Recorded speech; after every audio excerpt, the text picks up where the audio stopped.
I'd like to welcome you to this evening's first-hand report from the 2026 World Parkinson Congress. Just a few housekeeping items. Nancy's already addressed about our mission and that we're a 501c3 organization. We offer online resources through our website, our YouTube channel, virtual events like these, and telephone assistance. We actually do answer the phone almost every time somebody calls. We occasionally have to miss it, but we return the call the same day. We're here to help. These are all of our contact information items. Don't worry about writing things down during the presentation because A, it will be recorded, but B, we will be sending the slides out to everybody who registered for the event. Housekeeping points. We'd like you to remain muted throughout the presentation. You're welcome to put your questions in the chat. If you can't do that, we will, when Angela, Karl, Denise, and Bernard want to stop and ask for questions or people to join in, you're welcome to unmute yourself at that particular point. What can I say? Today's presenters need no introduction. They are among the co-founders of Parkinson Social Network. The picture there shows them with Parky at the World Parkinson Congress. And I'm going to stop sharing my screen and let Angela take over and spotlight who needs spotlighting and share her screen. Which way are the restrooms? Hopefully down the hall, I would hope. Welcome everyone. Oh, Karl. That's not the way to start out. Especially on the recording. Yeah, exactly, Karl. That was Sorry. Okay, I'm gonna start the. You're not in slideshow. Yay! How about that? No, you're now you are. Okay. Yay! Technology works. Yay! Well, welcome everyone, and yes, we are very pleased to have our friends Denise and Bernard Coley joining us today because they too attended the World Congress, and they were kind enough to come on board and have many voices share with you the kind of a recap of what happened at the World Congress. It's hard to kind of recap the World Parkinson Congress because it's so much stuff goes on. But and we missed part of the first full day because of illness. A stomach virus. I got some kind of nasty stomach virus. But Denise and Bernard, thank you so much for coming on board with us tonight to share. And please fill in the holes that we were unable to fill in since we missed part of the first day. But when I hear your perspective, especially, and anyone else in the crowd who wants to later interject if they were at the Congress as well, please. There'll be plenty of opportunities. Yes. We just the first slide is just a glance at some of the photos, the many photos we all were a part of. One beautiful thing about the World Congress is reconnecting with friends, either online friends like our friend Karen, who we had never met in person but had been on Zoom with many times. Yeah. And so these are just a smattering of some of the pictures that we captured when we were there. One in particular, I do want to make sure to point out, I don't know if Bernard and Denise saw it in the slides I sent them, but they were honored as the Robin Elliott Award for Outstanding Community Service, which was awesome and very much deserved for all the work they do for our community. So we're very, we wanted to recognize them. Do you all want to say anything about being awarded that award? Well, first, thank you for the recognition. All we'll say is it was a surprise to us too. Even though I worked on the committee that was planning the entire WPC Congress conference, I saw that we had award sections. To be honest, I never paid any attention to it, other than to suggest that I thought that they should make a administrative change and not have the award be for individuals only.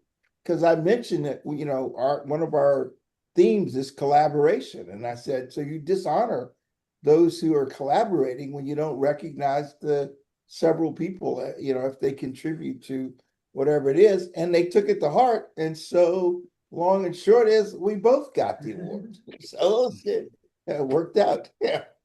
But that's all I have to say. You want to add anything? No, we were really surprised and very honored, and everybody who knew about it didn't say a word. Yeah. That was, Yeah. and we talked to several of them, never said a word, saw them the day up, never said a word. But we really said, we appreciate the award, but it comes from collaboration. Everything we've done is collaboration for the community to give more recognition and awareness and empower them to know what resources are available. So I was very happy about that. Thank you. Yeah, very well deserved. Yeah. And so many years of dedication to the community, for sure. We're just trying to keep up with the Robs, Yeah. I don't know. I don't think we're pedaling as fast as you are. You're very, very, very amazing. kind. Especially in the clinical, the work you do with the clinical trials and with the scientific community is just incredible. We're very impressive, and continue to do, because you're not off the hook. So. No. And you have a lot more work to do for the next one. Yeah. It's only 3 years away, so that's time to get started. And there's a slide for that. Yeah, exactly. Well, we did get together with Bernard and Denise yesterday and kind of talked about some of the trends that we saw at the World Parkinson Congress, which Karl and I have attended 5 of the 7 that have happened in the last 20 years. This was the 20th year of the World Parkinson Congress. And every year it just keeps getting better and better. So we certainly do want to continue the great work that they're doing. There were almost 4,000 or a little over 4,000 attendees, of which 3,995 was announced. Say it, Bernard, today. with pride. What? 3,995 was announced today. Wow. That's amazing. For Let's double it. No. for the next one. But one of the most striking things is they started waitlisting the registrations for people with Parkinson's and care partners in December. That's how fast people really wanted to come and attend this event in Phoenix. And the first one was in Washington. It was not nearly as many. Not nearly as many people 20 years ago at the first one. It's grown tremendously. Very tremendously. And one of the things that I think Bernard brought up is that really we're now on equal footing as attendees and also as people in the community with the healthcare professionals. Bernard, do you want to say a little bit about that? Yeah, sure. One of the things that makes this a premier conference for members of our PD community is that normally in a medical conference, and historically, we've been an afterthought if we were even allowed to be present. And there are still those in the industry who want to know, as they whisper in the bathrooms, why are these people with Parkinson's here? Why are they in our medical conference? So what separates WPC, the World Parkinson's Coalition, their attitude in their conference is that there is a concerted effort to bring us on par with the healthcare professionals. And that translates into many, many positive things. One of which being the collegiality, the opportunity to build meaningful connections across the bridge between our impacted community and the researchers and healthcare providers who are developing treatments and ostensibly are out to help us. And that's a big deal because it's not everywhere. And some of the other conferences are beginning to come around, but WPC is the gold standard for having us on equal footing. And when I say equal footing, I don't mean the attendance. Half was them and half was us. I mean integrating us into the planning, into the speaking. We were on many panels together. I like to tell people that, and it's part of the next point on your slide, there was a huge opportunity for members of the impacted community, us, to really participate. We had abstracts presented, documentaries, short films, art works. We were speaking on panel, music and entertainment at the conference. So we weren't an afterthought. We were really there in force, and it made a huge impact on other members of the community who were coming to this conference for the first time, or coming to any conference for the first time as newly diagnosed or on the journey before by themselves, but coming here and finding out that they were not alone. So I'll leave it at that, but it's huge. And for those of you who haven't experienced that, I really want to encourage you to attend some of these conferences that are coming around to the fact that they wouldn't exist if we didn't exist. And also, it's very important to remember that when they started this conference, they had started talking about bringing in the public, the community, to engage with them. Not any other ones had started that early, so that was groundbreaking, and it meant a lot to the community. So therefore, here we are in 2026, and we have all these people who are coming with lived experience, and no wonder the line got cut, because it was in the United States and people were hungry for information and knew they would be welcomed. The first thing I noticed when I went to Barcelona and then again in Texas was I felt comfortable the moment I stepped foot off of the curb and walked across to the conference. There were people to greet us. We could talk to people, whether we had an issue of where to go next or anything. Everybody was friendly with a smile and really tried to take care of the presence of everyone. And even looking at where to put the chairs, where to put the motorized vehicles. They were so helpful, and that really made a big difference. And most of the doctors that we talked to were really very kind and candid. Wanted to talk to us. Yes, and I saw somebody's picture afterwards, and they had a picture of Dr. Dorsey. And I had been there when this conversation came up. I think it was from a person who was rock steady boxing. And he was saying, da, da, da, da, there's pickleball and there's boxing. You could see the lights going off on the head of Dr. Dorsey. And so next thing I know, I get pictures. He went in there and went boxing. Where else are you going to find a physician doing that along with patients? So it was a great opportunity.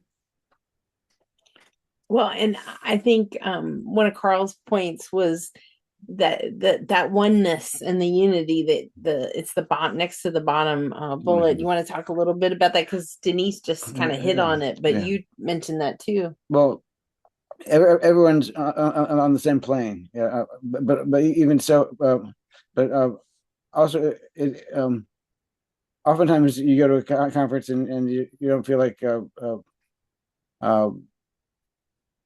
not everyone understands Parkinson's. Now you go to a conference where everyone understands Parkinson's. So if you get dyskinetic, they understand why you're dyskinetic. If you're off, you don't have to tell them you're off. It's tacit consent. Everyone understands what's going on.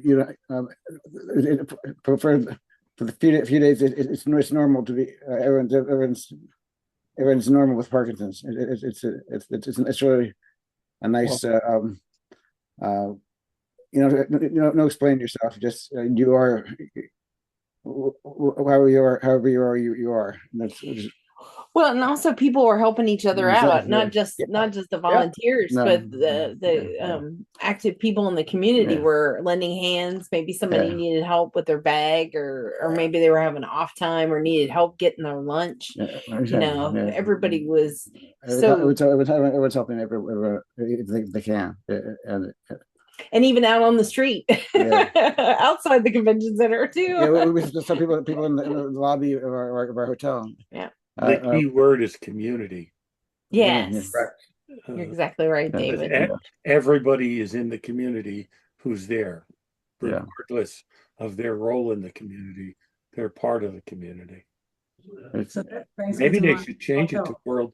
World Parkinson Community. As a- What were you saying, Denise? I was saying that here, they had done a great job of branding that the conference was there. It was in the hotels, it was in the restaurants. So when you went to the hotel, there was a sign welcoming you. If you need assistance, help. And we even were holding a meeting, standing up. They said, you don't need to do that. We'll get you some cookies and go and sit over in the chairs. Then when you went to make reservations to restaurants, they had told everybody in the blocks within that area, be prepared, and that people might need some assistance and beware. So I thought they did a great job of level setting in the community with our community, and it made it so much easier and a pleasant exposure for them and for us. Well, and even at the airport, the Parkinson's Ready program, they had talked to the folks working at the airports. They had talked to the taxi cab or Uber slash not the Waymos, because there were Waymos there, but there's no drivers. We tried it. You did? Yes. You brave Yeah. souls. It was wonderful, although the driver was a bit talkative. And the wheel just moves, it's turning, you're saying, oh, the car's turning, and you look, there's nobody there. I can't hear them. Can everybody hear? I can't hear the coolies. Oh, Bernard, can you raise Testing your 1, volume? 2, 3, 4.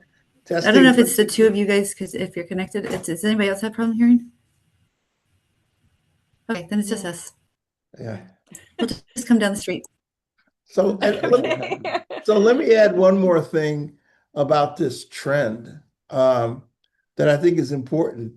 They literally could have split this conference in half and taken the half that was dedicated to the community and had a whole conference, and you'd have thought it was probably the best Parkinson's disease conference you'd ever attended. And then they had the other half, which was the scientific half, and it could have stood alone and been declared a great conference. And yet these things were together. And they did a lot of things that might seem small at first until you realize how big this is. They actually had, for example, in the program, next to each scientific program, they had a little thermometer that told you how deep into the scientific presentation it was going to go. So you could attend scientific sessions where the thermometer was low, and you didn't have to be a 17-year trained MD to understand what was going on. And they're making significant efforts to make everything accessible to both sides. So that was there. And then in addition, over on the side for the community, I know, well, you all are all familiar with some of our challenges, one of which being sometimes the care partner doesn't get a break and so can't really attend the sessions because they're taking care of the person with Parkinson's, or vice versa. The Parkinson's person can't get to it, without their care partner. Well, this time they set up what used to be called the care partner, the Parkinson's Community Lounge. And we've now migrated that to where it's the Care Family Lounge. And there's lots of different activities that are there, all the way from Reiki, massage, daycare.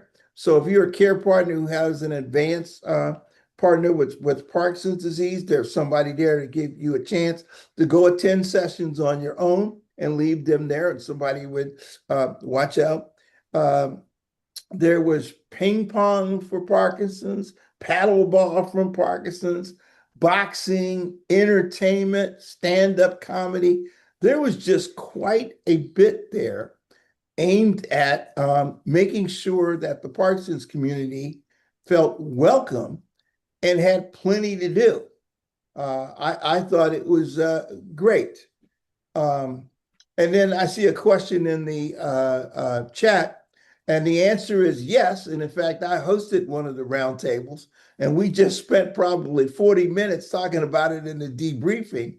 It is a very popular activity at the conference, because it's open and very engaging. The whole point of the roundtables is to have roundtable discussions. So unlike at some medical conferences where they only want to hear from the doctor or the researcher, this is one where we were back and forth across the table. So the roundtables were great. We had additional ones this year.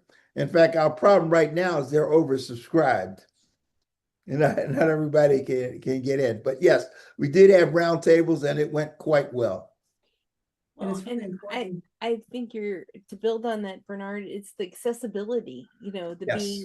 being accessibility, not as in, entering the conference itself, but the doctors, the scientists, even the junior scientists who presented at the hot topics, they're available for questions. You can catch them right after the presentation. They will happily answer your question.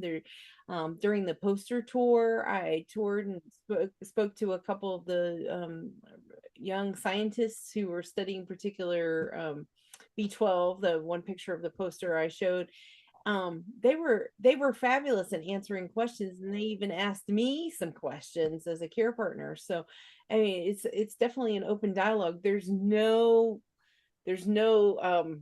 somebody being above the other person. It's all on an equal plane, and they are just as, like you said, just as excited to talk to us sometimes as we are to talk to them. So it's I think that's one of the beautiful things about this, is there's no limitations. We're all humans and we're all reachable and accessible. So I see, Scott, you have your hand up. Did you want to? And then John, I did see your question in the chat, so we'll get back to that in a second. But Scott, go ahead. You want to unmute yourself and ask your question? Or here, I'll cue you to. Sorry, that's by accident. Oh, okay.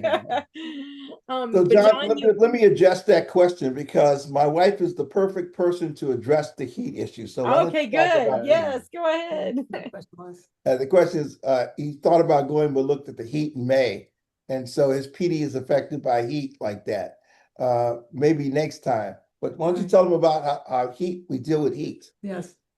When I went to Barcelona, I had the same situation. I have thermal dysregulation, so I have no control over my temperature. And normally I will just break out in sweats. When I walked to the conference one day, I got there and I stood in air with my fan and everything, and I dripped for 20 minutes. But most people will say, "What's that?" And I say, thermal dysregulation. So what my husband did before we went to Barcelona is he bought me 2 fans, which I forgot. And there were only 2 fans in the shopping center across from the hotel. He ran over there and got those 2. They last about 2 to 3 hours, but the ones that we have 6 hours. So now I always make sure I travel with a fan. It makes the biggest difference in the world. And one of the doctors, Dr. Ogan, last year said everybody should have a fan when they come to these hot climates. And right now I'm in a hot climate area, and I had an article about the reactions of certain diseases. And Parkinson's disease was one of the ones that they rated about having difficulty with hot weather. So if you're going to anything above 75 with high humidity, definitely bring your Get the neck fans. And Michael J. Fox, to their credit, after having heard about members of our community who have challenges with the heat, I told them over again. They told them. And so guess what their giveaway in their booth was? Neck fans. Good. And look, not low quality, cheap stuff. It was really good neck fans. So 6 hours. yeah, those ones that last 6 hours or more. Nice. So that's how many people were able to deal with the heat. Plus, they tried to schedule in a way that minimized us having to be outside during the hot periods.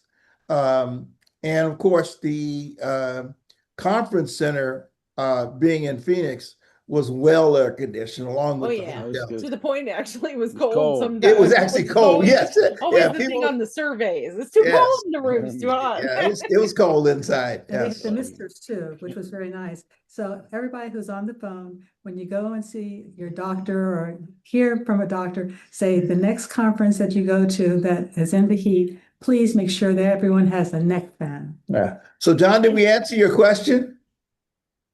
I hope so. Was that good, John? I can't see John very well, but Yeah. hopefully got it. If not, you know. He also asks, this is Corey, he also asks, when will it be in the US again? But I think in 2029, it's going to be in Quebec. Quebec It City, is. Canada. Corey's cheating. No. Yeah, she's getting ahead of the slides. I think it's going to be chilly up there. I hope. Why don't you advance your slides? Because some of what we were just talking about, the programs, the activities, and the points are on your next slide. It's an excellent summary of things that were available for our community. Well, and I love work on your French. well, and I love unfortunately I did not make it this year because I'm not feeling so great, but the new one that I loved on this list is the controversies. There was like a debate that happened every afternoon between two, either one was pro and one was con, and they discussed different topics for both sides of the debate, which Denise and Bernard, did you guys happen to, or did anybody else? I was in one. Yes, I was in. Oh, well, how did you feel about that? I thought they went great, and we're getting a lot of positive feedback against for them. One of the things that we're proponents of is less talk at people and more talk with people. And the interesting things about the debate sections at the end of the day on controversial topics is you got to hear people ask the question that you had in mind after hearing them during the day. So someone was probably asking the same question that you had in mind. You know, if this is so great, why that? Or gee, why are you saying that this is what we should be in when there's no evidence that, you know? So it was wonderful, and they were well received. People thought that nobody shied away, and we got some very interesting things out in those discussions. So it was the first time they tried it, and I think it went well. Well, and I really like the wrap-up panels. We were talking about that yesterday, that, you know, different speakers from a variety of panels that were on a similar topic would go at the end of the day and would actually kind of summarize what was discussed in the particular presentations or panel discussions. There were a lot of panels, which many people with Parkinson's and care partners were actually a part of some of the plenary session panels or the parallel session panels, which made for particularly the one that one that we attended was about alternative or complementary therapies and the myths and misconceptions, where they talked about stem cells, they talked about marijuana, they talked about nutrition, and it was a very interesting. Esther, who some of you may follow on social media, she was the person with Parkinson's on that particular panel, made some excellent points that were not just related to those topics, but some of the other myths and misconceptions that were part of the community. So yeah, I mean, I'm always in favor of having more involvement from the community on these panels, but I think that's really happening because I saw an increase of people on the panels. And then also even the discussions that were happening in the book nook on particular topics like care partner, family care discussions were excellent. They were just covered with people in the community, which was, I thought, a wide range of authors, new authors that with more books than I've ever seen. Yes, yeah, it's not just the books that were represented, but they actually had the authors talk about their books, which was it had happened in small doses before, but they really kind of attacked it and had it in the theater that was in the exhibit hall, and was well covered. attended and well covered. Yeah. Ashley, did you have a question? I do. One of the questions that came up, what has come up a lot, and I was curious if they covered it much, was the process or the support for people who are living by themselves with Parkinson's. So we have so many people that are living alone with Parkinson's, especially all over, but especially young onset, that are starting to get older. The original groups, and so that's come up a lot recently, especially with the caregivers groups, and just different groups that I've been in. And I was wondering if that was covered at all as a topic. Yes, I know in the young onset they did talk before the conference actually kicked off on Sunday evening, there was some pre-congress sessions, and one of them was young onset, and we did attend the afternoon portion of the young onset. And I do know there was a couple panelists that actually talked about that as being single, not just single by themselves, but also single parents raising families as young onset. So yeah, they did have some representation about that and discuss that. I have a follow-on question whenever there's time. Go ahead, say. I missed your first part of that. Oh, go ahead. I have a follow-up question if there's time for another one. Go ahead. Okay. So one of the concerns that I have, and I'm curious if this is covered at all, is the focus on the late onset patients. There's so much focus on young onset and the journey there. But what I'm starting to see is, as an administrator for the caregivers group online that has 24,000 people in it, there's a huge disconnect between the young onset group that's starting to age up into stage 3 and stage 4. And they're not prepared, as I talk to people, with the information that kind of sits within this caregivers group, that the caregivers serve as the voice for late onset. So there's this knowledge gap that people, what I'm seeing is this huge problem with the facilities, like the rehab facilities. We know about the hospitals, but I'm living it right now, trying to help a couple through it, and it's nearly impossible to keep this guy alive. But we have a larger issue with the nursing, just the understaffing. But there's things that we can do about it, like volunteering and things like that. But I wasn't sure if that was a topic covered at the conference. So, Ashley, what you're alluding to is actually a systemic problem. Sure. And here's the issue. There's quite a lot of excellent information out there. Where it breaks down is getting from the sources that have the information to the actual community, or in the pipeline for training of the healthcare workers.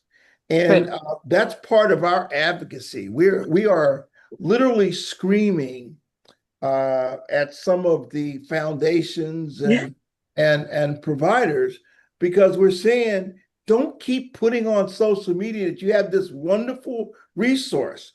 Get it out of I call it Fort Knox. Get it out of your Fort Knox and in the hands of the community. And that means you have to, pardon my expression, get off your ass and get it over here. Don't say, y'all come. It's like, if you really mean to meet us where we are, we're over here working with the community that's impacted. We need you to get your stuff, pick it up, put it in a box, whatever you have to do, and bring the programming and the materials over here where we are. And so, Bernard, you guys are singing my song.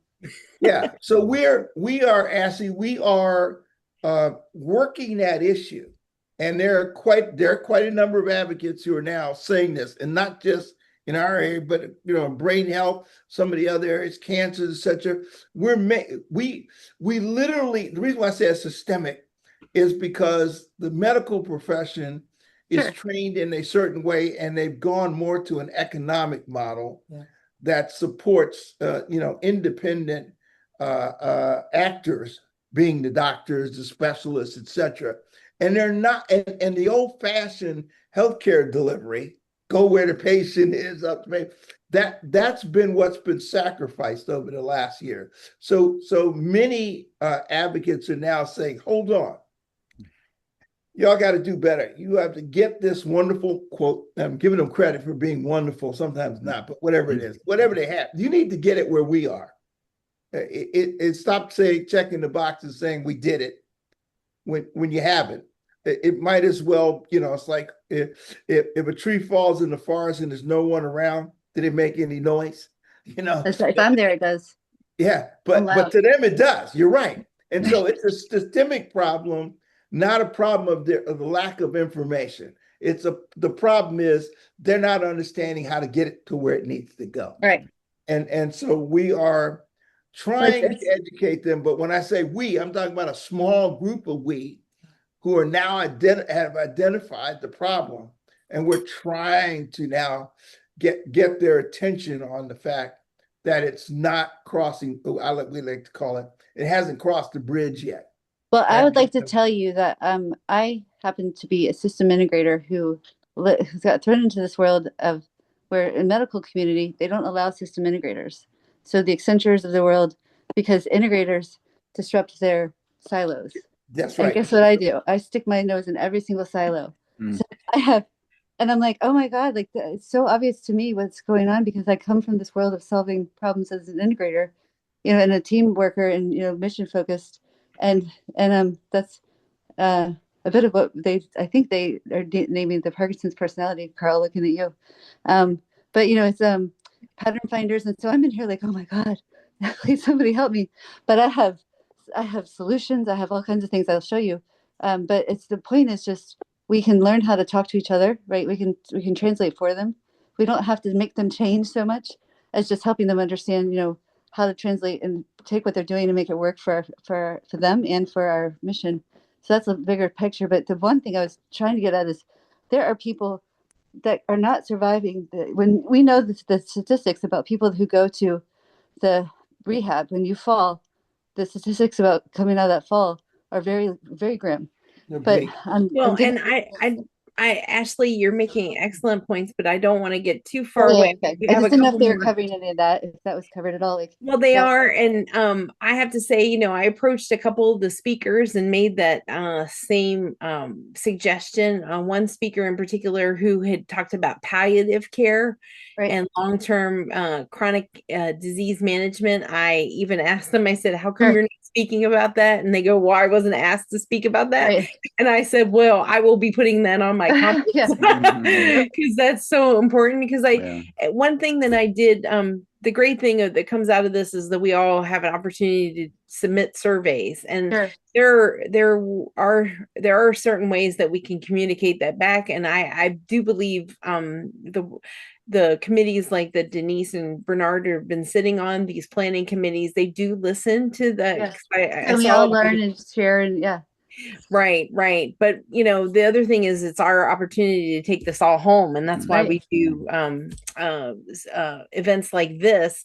And I know that many people who attended are doing the same thing. So we can go back home and share this information and hopefully improve what we do next time. So you might see some of that in the takeaways and some of that. But it's also an opportunity for people to provide the feedback to the World Parkinson Coalition. It gets your brains thinking and you synchronize and you exactly. We have 3 years to and sooner rather than later, because we want to get the feedback 3 years right away.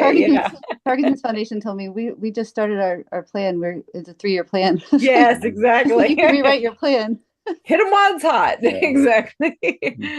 Well, and speaking of trends, as we were discussing this talk yesterday, we had some excellent trends. I'm gonna let Bernard kick it off, and then and kind of talk about your comments, Bernard, that you made yesterday about what you think is the biggest takeaways for you.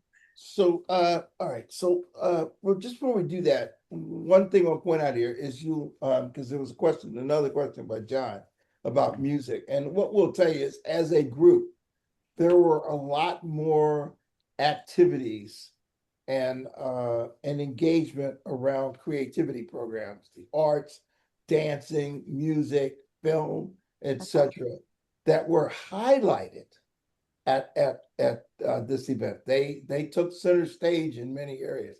So John, clearly they were there, and lots of groups had booths and sessions for people to participate.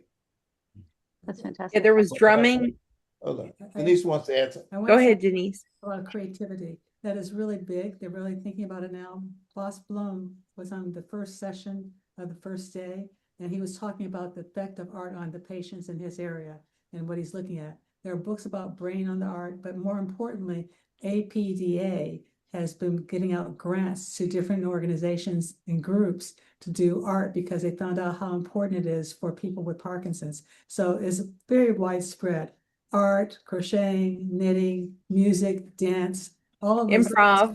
Improv, yeah. all of those things fall in that category. And you can get creative. Like And drumming was in the final the closing ceremony along with dance, and then the opening ceremony they did music as well, John. So And the treble clefs. and the tremble clefs were involved. There was a singing, there was a choir that was in the opening ceremony. So yeah, there's excellent opportunities. And the voice project. And the voice project. They And the were voice singing projects, yeah. and Yeah, doing so there was a wide and range of storytelling. topics covered there. So, but let me do this. Ashley, let me make sure that you hear my call to action. It's wonderful to have solutions. What we need you to do is get in there where the events are being planned, get on the committees, make yourself available to be a presenter. Because the trend that I see that's most important, and I'll segue this into what you asked me, Angela, and that is that the doors are opening. It used to be that we were banging on the door to say, listen to patients. Now the doors are open, and so I'm turning around and saying, okay, patients, we got to, everybody rush through the door. Well, we have this opportunity.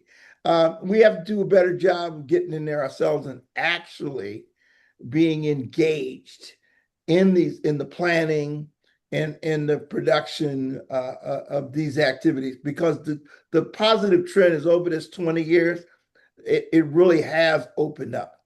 There really is a lot of our involvement. Our voices are in the room, and so our community is getting is feeling better as they see this stuff, about understanding that we can share with the professional communities. And there are people in a growing segment of the professional community that's willing to listen. And with that, I'll segue to Denise, because this is the next important message out of that call to action. So my call of action is to connect, connect, connect. And you probably wonder why. If you don't talk to people and take time to listen, you're not going to get too far with it. What I had found that when I went to Barcelona 2023, I had a list of about 3 or 4 people that I had seen on webinars. But remember, that was COVID. So all I could remember is this. So I'm going about trying to imagine who it is. So I had to listen to the top part of the face and their ears, because I was a speech pathologist in the past life. So that's how I walked up to people, and they're very kind and will have full conversations. So I would tell you, make sure to take the time to just pick 2 or 3 people that you have on your hit list, because there you can have a conversation and things will grow. Second of all, remember, this is a safe, trusted zone. There are so many things that you can do that you won't see anywhere else. So this time we took newbies who were just diagnosed months ago to come to the WPC, so they can spread the word, because they're the ones who are going to dig around to things that are of interest and bring up, well, why? How can you do this? And that is how things really worked very well. And my last statement about being connected is, take your time, take the space, and give people at least 10 seconds to respond, because you don't know whether or not they have Parkinson's or not. And that will really help, because we're a community, we trust each other, and this is a place that we are free to roam, to learn, and to connect. Love that. Great. And mine kind of goes in with what Denise said, which is the blending of the opportunities to hear the different perspectives. And much like what Ashley brought up, was one of the people that we reconnected with was John Ball, who is an author and an advocate for many, many years, actually over 50 years. So there, he has been to every WPC, and he still comes, and his wife has been a care partner, not just for him, but her mother, who also had Parkinson's. And she didn't even want to. I said, you really shouldn't be in the care partner stuff. She's like, I've been doing it for so long, but she was there. I mean, and then all the way up to people, as Denise said, that have just been months diagnosed, but they made the effort to come to this event, which is truly amazing. And then left feeling welcome. Yes, and feel welcome. And then along with that, talking to healthcare providers, to PTs, to OTs, the speech therapists, to personal trainers, to scientists, junior scientists, graduate students. They're all in this space, and it's just beautiful to see these people actually have we call them hallway conversations. Because sometimes they don't even make it into the exhibit hall or into the session. They're in the hallway having a conversation. We missed so many. Well, this has been our 5th event. We missed so many different events over the years since Washington. We met sessions. We miss sessions because we end up in the hall. I haven't seen you in years. Congress is every 3 years, and you don't you don't see everybody online. Well, you might see them online, but you don't have an opportunity to have talk to them. So, to network. This is I haven't seen you, so and so you connect, and then you start going to the room, and you run into someone else. It's a chain reaction. It's great, and you reinforce those contexts, which is just as important as hearing. My opinion is just as powerful. Maybe more powerful than hearing something new. But also it gives people an opportunity to have breakfast meetings or dinner meetings that are outside the conference, and you actually have even more time to spend with each other, which you don't get that in Zoom. And they're much larger in 3D. Yes, exactly. So before we wrap this, Karen, you were there. Have we pretty much covered it, or do you have? I was there for the hugs. Let the hugs out, and that was the best part. Honestly, part of why because I usually go to the Yopen, I call it Yopen, the PMD Alliance monthly meeting. That's tonight too, but I didn't want to miss this because there was a lot of those sessions I missed, the combination between my knee giving me a hard time, and I just really enjoyed being behind the SNX table, and meeting everybody there. But it was the feeling that you got from, you guys touched on it lightly, not having to explain yourself. Everybody understood what was going on. Everybody was at different phases. Oh, I got this problem going on. I got that problem going on. Just the total acceptance across the board. I at the end of I didn't want to go home.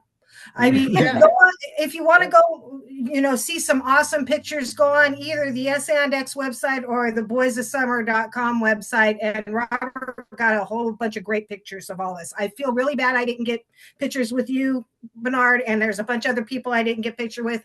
And I didn't get into any of the group pictures of all these groups I've got my hands in. But it was just, it was overwhelming. 4,000 people is a lot of people to meet and greet, but for me, it was the vacation of a lifetime.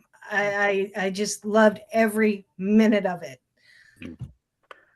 And the hugs. It was after so many years. It was great to hug you, and I do have a picture of you and me. Bernard and Denise and Angela had dinner before the conference, and we didn't get a picture. Yeah, exactly. That's why I showed the picture of you, Denise and Bernard, because I was taking the photo. I'd just like to point out that I haven't gotten any hugs from the Robs. Oh, okay. Well, we're going to work on that, Ashley. Now that we're they live 10 minutes from me. 10 minutes. We'll work that out. But our last and final slide is 2029 is coming. 3 years to go, and it's going to be in Quebec City, Canada. I'm sure they're going to be excellent hosts. They showed a video of what the city is like. I'm sure some of the people on the call are probably familiar with Quebec City, but so looking forward to that. And Poutine. yeah, poutine, vegetarian poutine. But as Bernard so greatly put it, it's time to give your input and to start communicating with the World Parkinson's Coalition and let them know what you'd like to see happen at the conference, or talk to some of the committee members. That information hasn't been posted yet, but this is an excellent opportunity to send, even if you didn't attend, to send them an email and tell them what you're looking for. The input never stops. This is your opportunity to put a stamp on what you want to hear, you want to see. And if you're a subject matter expert, as in you're a musician or you're an artist, or there's a particular advocacy that you have, or you're an expert in a particular topic in the Parkinson's community, make yourself be known, because I think this is the opportunity. You know, a lot of times they think we only wear one or two hats, but we have all these years of experience that we bring to the community, and sometimes you just have to talk really loud and get connected and raise your hand wildly to let them know that you're available to help with particular topics. And that's how Karl and I actually introduced. I'll pat us on the back. A long time ago, we introduced Reiki to the World Congress many years ago. And the room keeps getting better all the time, to the point where one of the preeminent neurologists in the Parkinson's world actually got a Reiki session and bragged about how great it was. So we heard that, we were like, yay, finally. That only took like 15 years. So so now he wants to talk. He wants to talk to us about. I'm not sure what, but he has interest in Reiki now. So why not? You just got to put it out there. You know, if there's a modality that you know and are an expert in, share it with all of us. And if you're a movie maker or a music maker or like Angela said, some sort of art, this is an opportunity for you to get your art in a permanent place. Well, I stand as a shining example that you don't have to be an art maker. You can be a troublemaker. We need that too. It can be both. I'm gonna stop trouble too, you know. I'm gonna stop sharing our screen and then unspotlight us so we can see everyone, but to allow everybody to have questions, or if they want to make a comment, or if there's something. Hold on. It's just it's great seeing everybody. I'm not kidding though. That was the vacation of a lifetime for me, and I hope I can get to the next one. I hope we don't have to wait 3 years to connect again. And but I gotta go though. So thanks.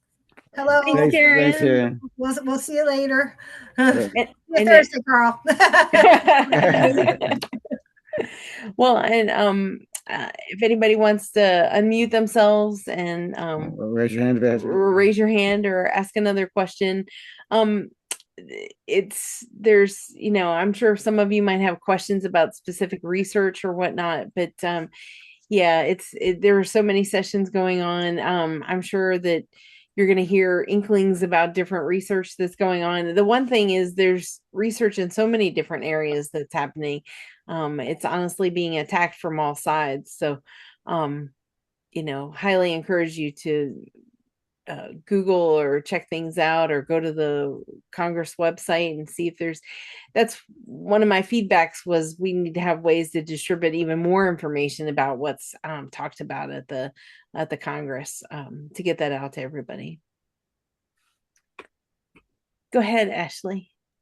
I wanted to know who's going to write the book about everybody who's been in this journey for 30 or more years. Are you volunteering? I am. I've already made my list. I've already been doing my interviews. I just don't know how to write a book. I think that's going to take a big effort, but we might have somebody on the call who might want to do that.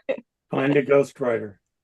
Yes. But it's just like a cocktail table book, you know, like all the, because it's such an amazing, you know, people have great stories and they have great lessons, but also, you know, the people who started this journey before we had all the medicine, before we had all the doctors, you know, the stories that the sacrifices that they've been through, you know, everything they've done to create community for us, like that deserves to be honored and written. So it's going to happen. Actually, Well, one when of you the things finish we the could, book, Ashley, we'll have you at a PSN meeting and you can talk about it. You're going to be in the book. another option to consider, because Ashley's idea is a great one. Do what the veterans did from World War II and make videos. Mhm. Yeah, that's a good idea. Have video interviews. And I was thinking that the younger generation could interview the people that are local to them. right, right. Yeah. You build a video library. I mean, it may even be something that the Library of Congress would be interested in accumulating. Well, you know, Or they used to be my client. Well, we don't have Steven Spielberg to underwrite this, but if we could find a very famous and wealthy individual with Parkinson's disease, or who has a member of their family who is a person with Parkinson's disease, maybe we could get some financial underwriting to get a commercial videographer to do this. Or a historian organization. You all make this too hard. At the World Parkinson Congress, we premiered a documentary that we did, and neither one of us is a documentary filmmaker. And a book. And a Well, book. I Okay. actually already have a documentary set up for you. If you don't put all those other things on it, you can get it done. Maybe we should have a booth at the World Parkinson Congress to start collecting these. Don't wait that long. You can start collecting. Yeah. Well, and I'll shout out for the Coleys documentary, but also there was a documentary from Jackie Hunt Christensen called Come Talk to Me, which was excellent. I mean, she did partner with a documentary filmmaker to do that. But it was wonderful. I mean, I happen to know Jackie, but it was absolutely fabulous. And there were many more stories. I think this may have been the most documentaries that we've ever had, and they only accepted so many. So I think there were way more submissions than there were. So there's definitely an opportunity, and usually there's if you sign up on their website, they'll tell you when the submission time is, because usually it's a little in advance of the actual. Yes, it is. Yeah, I think like 6 months to a year before the Congress. I met Jackie 30 years ago. Yeah. And I have her art on my wall. Yeah. So, Yeah, anybody we else? can go I know ahead- we're getting go close ahead to and get time. Joe Narciso to maybe voice over Carl's documentary. That would be great. No, I serious, so that Joe would, I think with his acting background, I was just joking, because Joe loves to give Carl a hard time. I asked Michael the other day if his humor comes along with his Parkinson's symptoms, or if it's just always been his humor. Yeah, because it's not very good. I hear the same thing. Yeah, but I didn't know Carl before Parkinson's, so I can't even tell you. Well, I think we should have a That's what I asked. conversation It's with his brother about that, but I know humor, bad or good, is not listed as a non-motor symptom of Parkinson's disease. Right. In case anybody was wondering, I'm Ashley, and I'm just moved over to Michael's phone. Yeah. So I know you guys know that, but I think we're wrapped on time, David and Nancy, Nancy. So I don't do you want have to any make it. parting words? Any other questions or? He wanted parting words. If you can go, Yes. it's one of the, even if Yes. you go once, I think it's one of the most magical opportunities and beautiful opportunities in this community. So if you have a chance to go and can go to Quebec City, go. And if you can't, if you don't have the finances, and yeah, there are grants. Yes, Yeah. you can apply for assistance. Yeah. Bernard and Denise, any final words? No, thank you for the opportunity to share our joy of going to WPC with you. You know, you guys have a fun group. We like dropping in. And so just thank you for the opportunity. Special place in our hearts. Thank you all for Well, volunteering. thank you, and all for the coming. advocacy work. Yeah, thank you all. Thanks, Karl and Angela, Denise and Bernard. For any of you who might not have seen any of those four people, we do have videos in our YouTube library. Please feel free to have another opportunity to see Karl and Angela and Denise and Bernard in action. And we thank everybody for joining us tonight. Thank you all for listening. Thanks, yeah, thank you. Thank you.